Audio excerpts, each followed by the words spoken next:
আবহাওয়া অনুকূলে থাকায় যশোরে মাঠ জুড়ে সোনালী ফসলের হাসি। বোরো ধান ঘরে তুলতে দম ফেলার ফুসরত নেই কৃষকের।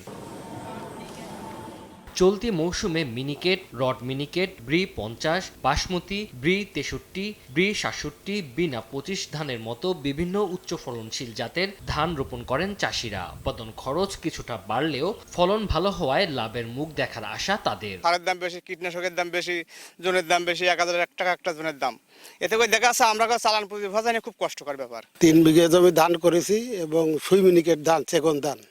এই ধানটা মোটামুটি ভালো, তাই 25 মণ করে অতিবারে আশা করা যাচ্ছে। অন্যান্য জেলায় ঝড় বৃষ্টি প্রচুর হয়েছে, কিন্তু আমাদের যশোর জেলায় ঝড় বৃষ্টি হলেও আমাদের ক্ষতির পরিমাণ কম হয়েছে। কৃষি বিভাগ বলছে চলতি মৌসুমে জেলায় ধান উৎপাদন হবে 10,72,000 মেট্রিক টনেরও বেশি, যা থেকে চাল মিলবে প্রায় 7,15,000 মেট্রিক টন। চাউলের উৎপাদনের লক্ষ্যমাত্রা প্রায় 7,14,889 মেট্রিক টন এবং আমাদের এখানে যশোরে আমাদের চাউল লাগে 4,68,000 মেট্রিক টনের মতো এবং 2,47,000 মেট্রিক টন আমাদের উদ্বৃত্ত এখানে থাকবে বলে আমরা আশা করছি। কৃষি বিভাগের তথ্য মতে চলতি মৌসুমে জেলায় আবাদযোগ্য 1,97,850 হেক্টর জমির মধ্যে 1,57,950 হেক্টর জমিতেই বোরো ধানের আবাদ হয়েছে।